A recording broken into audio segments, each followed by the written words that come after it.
Hello and welcome to the 2 Scoops of Woo podcast, where we are fellow seekers in wonderment, asking metaphysical questions and delivering the answers on a cone of logic. Today, we are so excited in our Shaman series to have Granddaughter Crow with us. She's an amazing practitioner that I have known for a number of years. We have played in this incredible podcast space more than once together. And today we actually get to ask her a whole group of questions in one of her best areas as a shaman.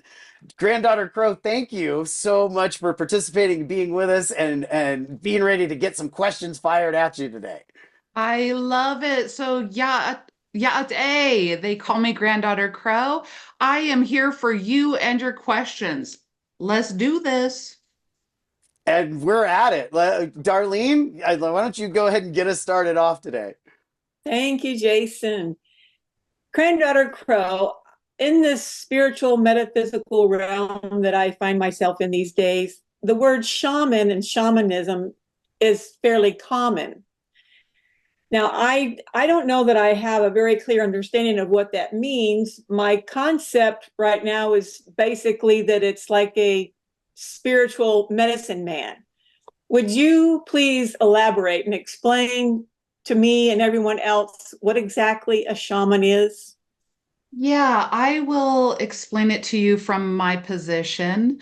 Also, shamanism is a world view of a person in a tribe that is that medicine person, whether they are male or female, is dependent on the clan, on the culture, but it is that individual, that solo practitioner that is connected to the natural world and runs intermediary between our world, the physical world, the muggle realm, the third dimension, to other realms in order to create a balance or bring health and safety or peace or healing to the third dimension.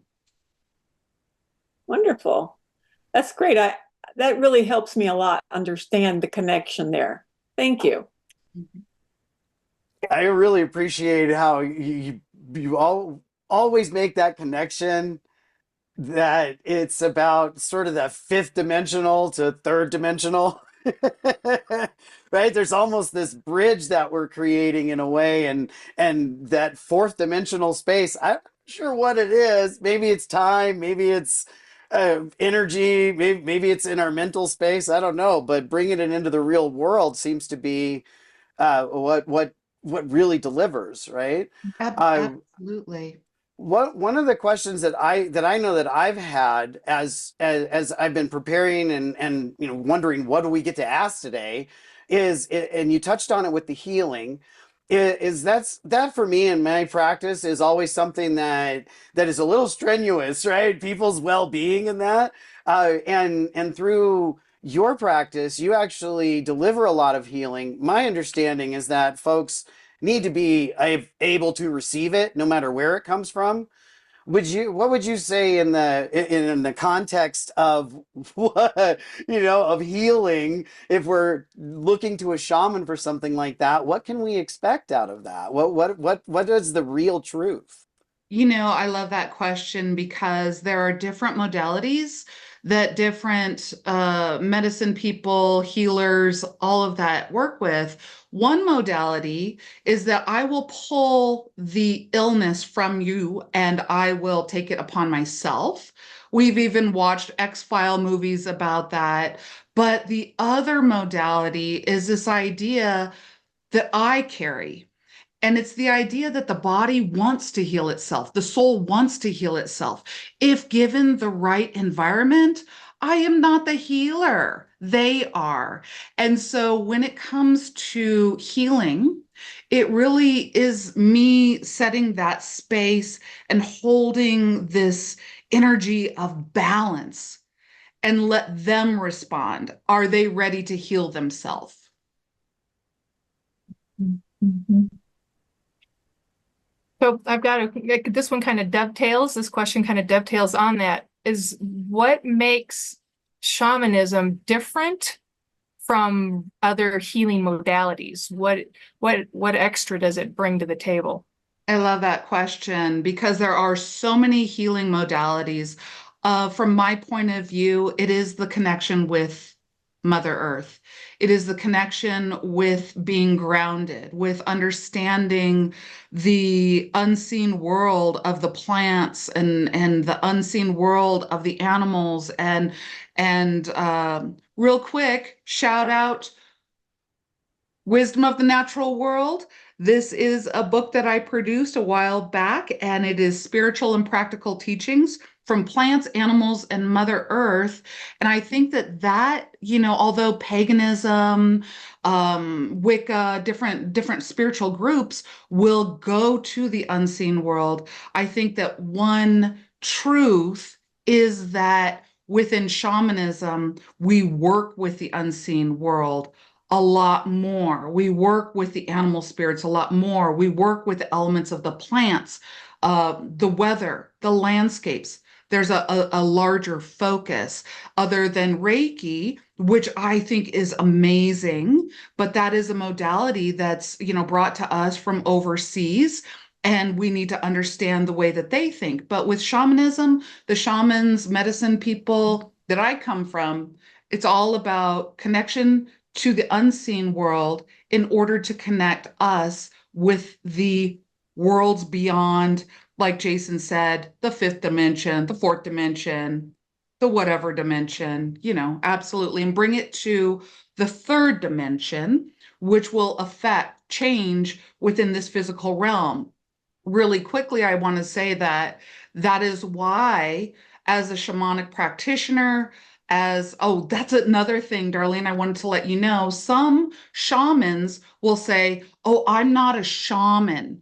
I'm a shamanic practitioner, because they were taught to go, you can't call yourself a shaman. You have to be a shamanic practitioner. So just in the realm of shamanism, some will just go, yeah, I'm shaman. Some will say, I'm a shamanic practitioner. And I'll just say, I'm shaman until they stop calling me that. I didn't give myself the name. They gave it to me. Community started saying, teach us shamanism. And I'm just like, okay, why? But to answer your question, one of the biggest differences that I note is that shamanism healing, as compared to other healing modalities, is extremely earth-based, not only within like herbs, or that type of thing, but actually with the spirit of the land. Thank you. I think you covered a lot of ground there. I really appreciate that. I know that along with what you're sharing about all the different possibilities within shamanism, one of the things you shared there was that there were two kind of ways to look at that. I thought that was really interesting at the front. Like, I'm going to take it on myself or I'm not. Because if I'm going to take it on myself, that's baggage right there. you know, and I like that you defined that there were a couple ways to look at it, and how that other way, the way of looking at healing the soul healing itself, leads to so many other possibilities. Just the animals that you brought in, just those pieces, and the way it spans the cultures. Right, you shared that about how it's kind of across different things. You have a lot of cultural diversity yourself, and maybe some of our listeners don't know that. But I'd like to hear your view on how it is different across cultures. Is it really actually the same thing? Is the neo shaman, the new guy that can't call himself one, the same as the guy who was doing it 1,000 years ago? I love it. So once again, I am going to answer this question based on my personal experience. So giving the permission, space to other shamanic practitioners, neo-shamans, traditional shamans, space for their voice to be heard. So first thing I want to say is thank you for that, Jason. I'm going to go ahead and answer neo-shaman versus traditional shaman. These are two different categories. Traditional shaman is going to be an individual who comes from like an indigenous way and practices from a cultural understanding because that blood flows through their veins. Neo-shaman is kind of more of an idea where an individual outside of that culture feels a soul calling or whatever to connect with the natural world, and then maybe takes a class or connects on their own individually, but creates ritual and connection non-traditionally. Instead of traditional, non-traditional, cultural, a neo-shaman might gain from a lot of different cultures. So in that perspective, to go over even more of what Jason is saying, is there are commonalities between worldwide shamanism. One of the things I know is that we journey to other worlds. Usually it's the upper world, middle world, and lower world. Another thing is that we have this worldview, an animistic worldview. So animism is this idea that everything has a soul, everything has a spirit. And so when we look at a plant, we don't just see food, garden, natural world. We say, what are you saying to me, plant? What are you saying to me? So there's an animistic feeling, and we all revert to the natural world. Now, moreover, to speak to what Jason was saying, culturally difference, what I have witnessed is that if you're a traditional shaman, even a neo-shaman, a lot of your shamanic practices, rituals, come from or are reflected within the natural world that you live. So if you may have a koala bear spirit animal, that my people don't have a koala bear spirit animal because you live in Australia and my people come from the Native American, North America. So it really depends. The people in the rainforest are going to be working with the animism of the rainforest. The people in the desert are going to be working with the people of the desert, and so on and so forth. So really, it's traditional shamans are going to be very cultural, based on land. Neo shamans got the internet. Let's go. you know? Like, I almost felt a little bit of permission in there to just do your thing along the way, and that feels like a lot about what is kind of the overall picture is more of an acceptance and more of a community and more of an honoring. I think that's probably the right word, is honoring things, the differentiation of the cultural piece. That I really appreciated that put it in a fresher perspective for me. Darlene has another question for you. Yeah, it kind of goes along with what you were just saying. I was wondering, is shamanism a gift or is it something that anyone can learn and practice? Wow, Mm. I love that question.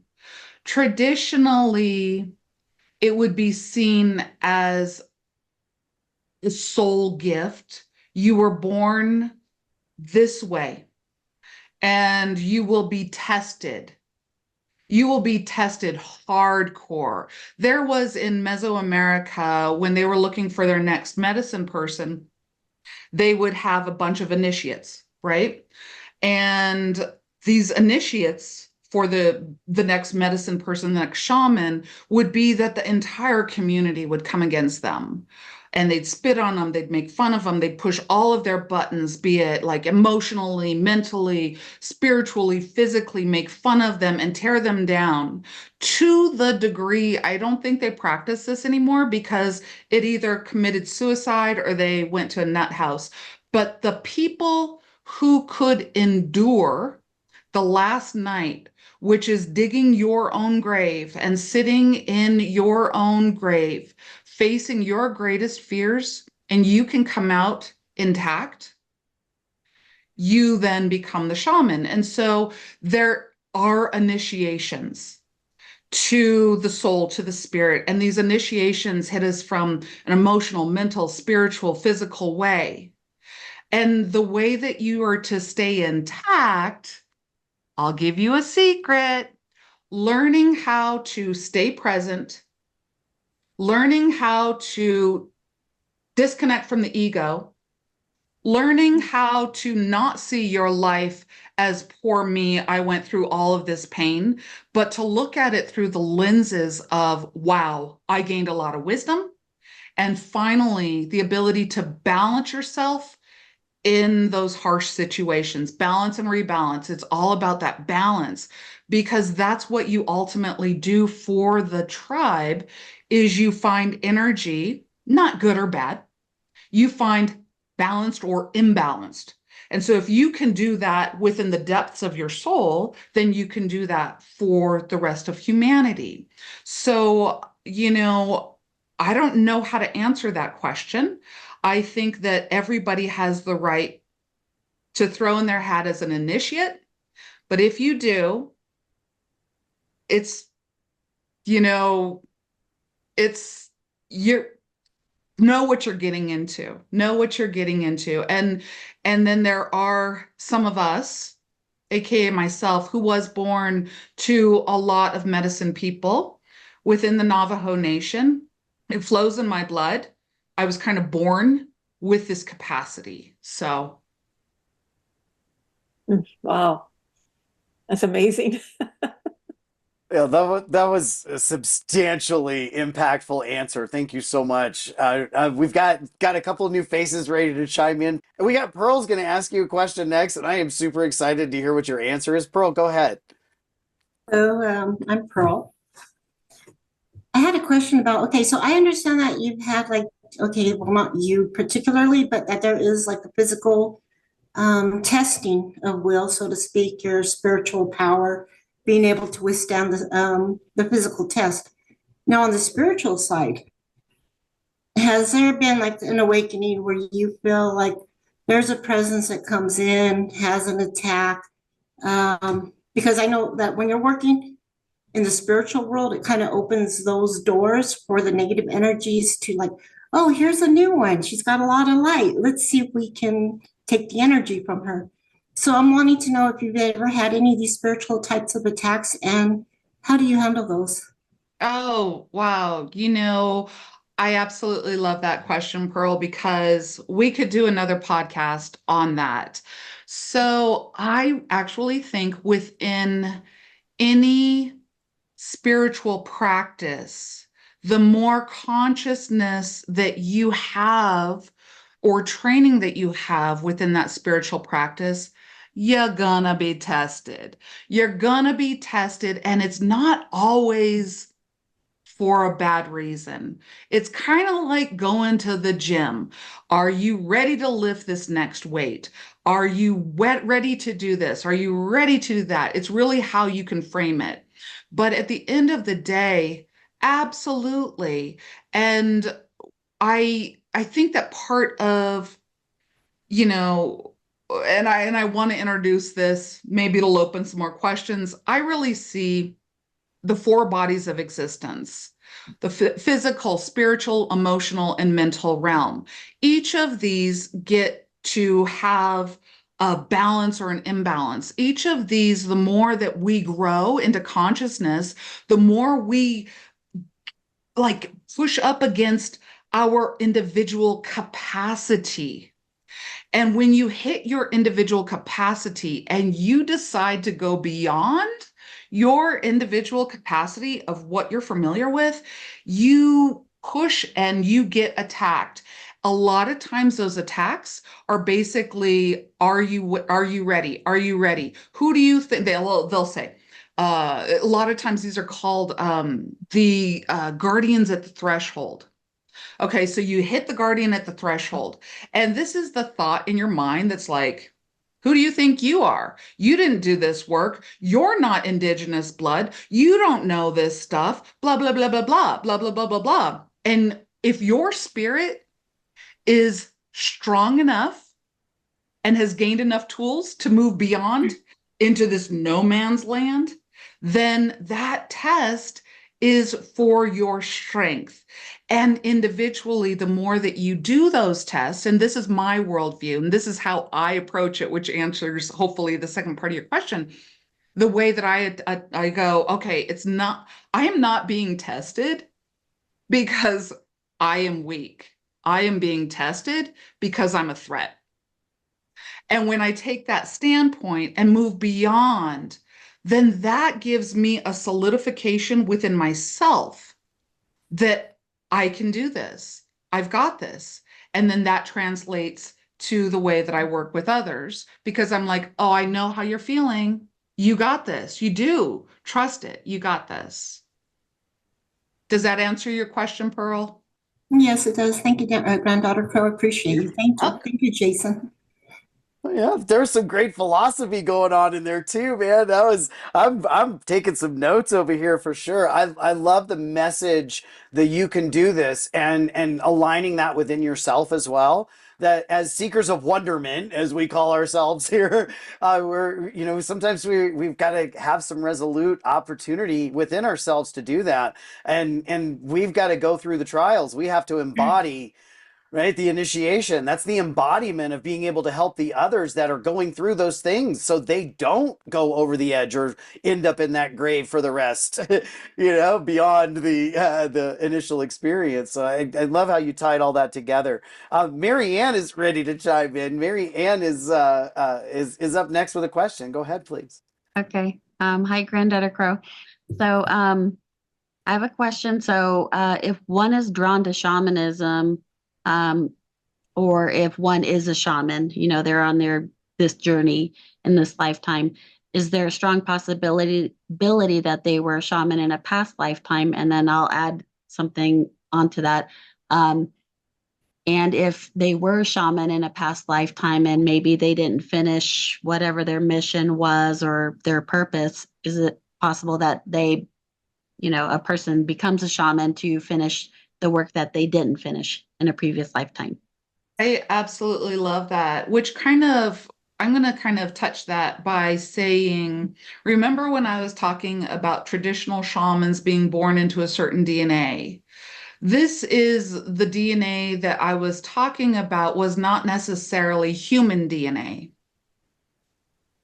not necessarily cultural DNA, not necessarily bloodline DNA. But a DNA, a coding within their soul. If I was born on the other side of the world, I know certain things will still be true. I will still be a seeker, a curious person, a person who wants to go through hard times in order to learn so I can help my fellows when they're going through hard times, maybe not because I have the answers, but because I can relate. And so with your question, it kind of implies the answer. So yes, your soul, that's one thing. I love this, Marianne. Your soul is connected to everything out there. And if that identifies in this century as the word shaman, so be it, and do not be afraid of identifying as such. Don't move away from that thinking because that DNA or bloodline didn't flow through you. So absolutely. Do I believe that I was shaman outside of the Navajo? Yes.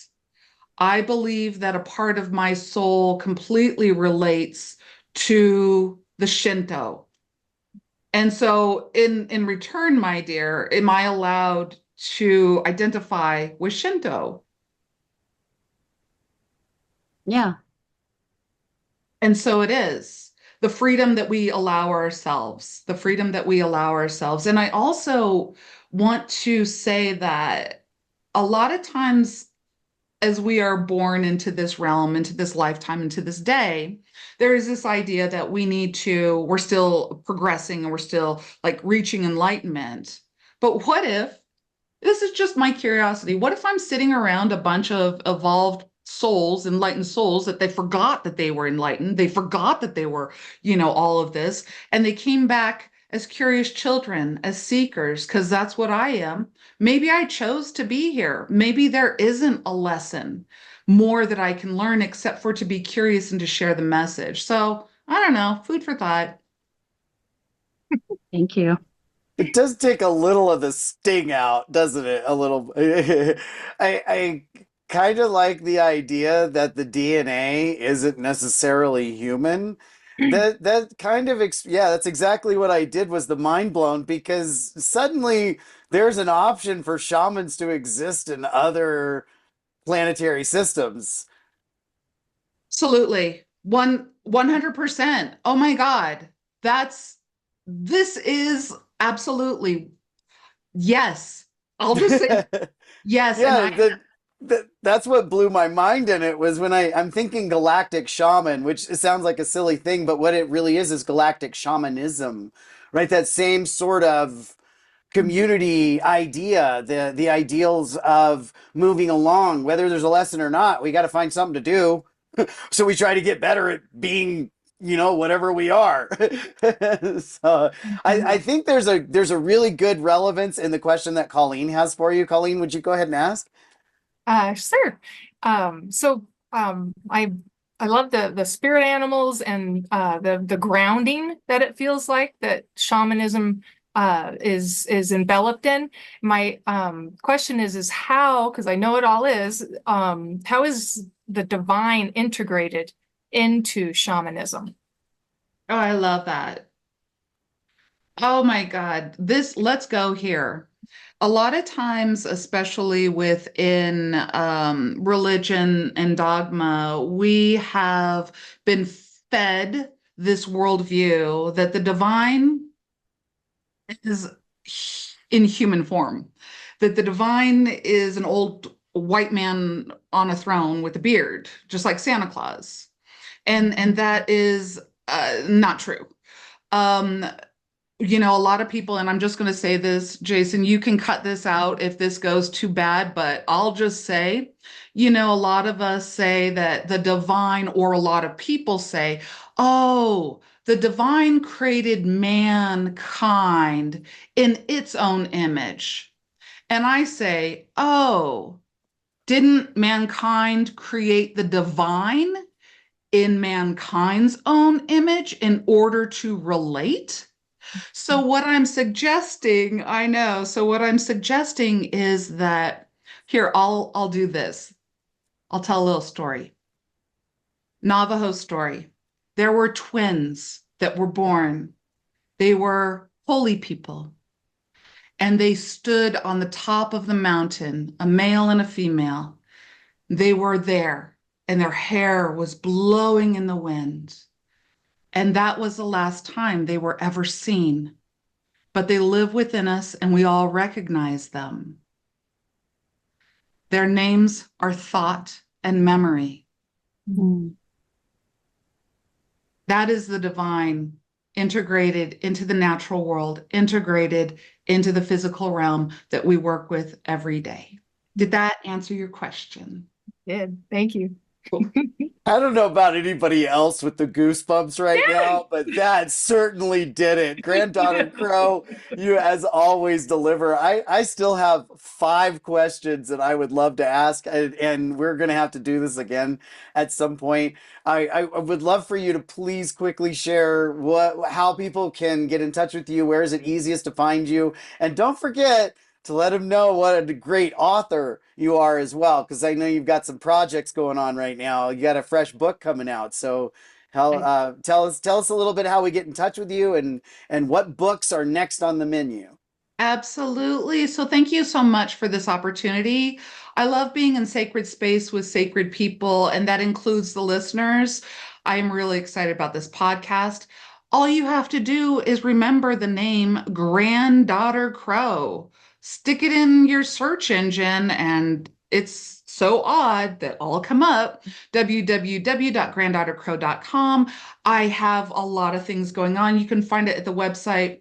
I do have my 4th book coming out, Shamanism and Shadow Work. It will be published by Llewelyn Worldwide next year in 2025, as well as another book that I have that's going to be out in 2026, and it doesn't have a title yet, but it truly is about our internal narrative, listening to the four bodies of existence, the physical, spiritual, mental, emotional body, giving them a voice, because along the way, some of our voices have been silenced. So learning how to give them a voice and then listening to what they say, understanding the internal narrative that continues to go through your mind, and seeing if you might want to adjust it or change it to live your best life on purpose. A neat perspective for you and I, Granddaughter Crow, is the first time we did a podcast was right after your first book came out.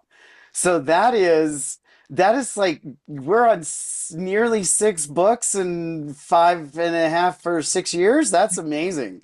Just a little rear view in that. What fun. And I remember we talked about a shadow work book that very first time as well. So I love that you're putting it together, and folks will really benefit from that.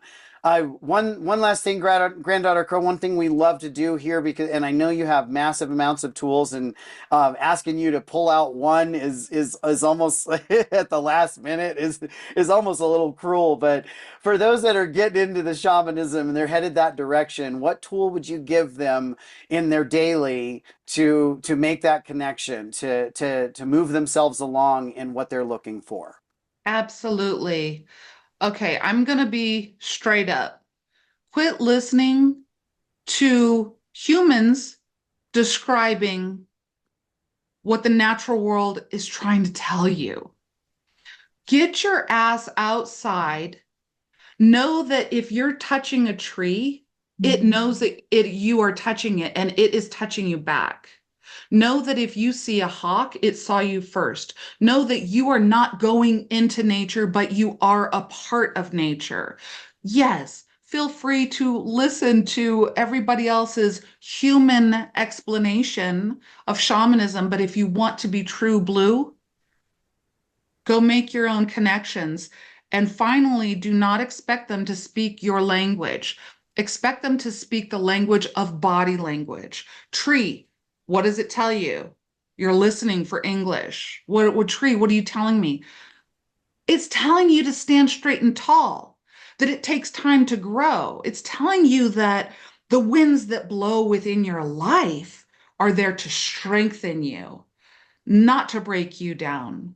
But if you get broke down, you gotta come up stronger. This is the message. We talk about it in the English linear logical thinking, but the natural world wants to speak to you in your left hemisphere and in your heart. Allow that to be. And then if you journal, you can take that up and write it into the English speaking words or whatever language you speak, but let the natural world teach you, because that's where the wisdom actually exists. You don't need somebody else translating it for you. You can get confirmation. I'll help be your confirmation. But at the end of the day, I am here to inspire, to encourage, and to empower you to be your authenticity. That's beautiful. Thank you. Absolutely. Thank you. Thank you from all of us, the cast of 2 Scoops of Woo, Granddaughter Crow, for spending your time with us. That drop of wisdom right there at the end, folks are beating a path to your books and to your website right now. That's exactly what I would suggest. And the many years that we've known and worked together, and the many folks that I know, myself included, that have benefited from your services and the things that you offer. I hope that everyone that is listening gets an opportunity to find out what you truly can share with others and what you stand for. We could do a whole another half hour on just the goofy stuff we've done together. So thank you for keeping it up and alive. Absolutely. Thank you for having me on your show. And likewise, you beautiful beings that are sitting on the council on this, whatever it is, our 2 scoops of woo, with a cone of logic. And to all you listeners, I love you. Be your greatness as only you can be. And thank you so much from 2 Scoops of Woo and Granddaughter Crow. And we will see everyone in the next episode. Take care of you. Bye. Bye. Stay as seekers of Bye. wonderment. Bye-bye.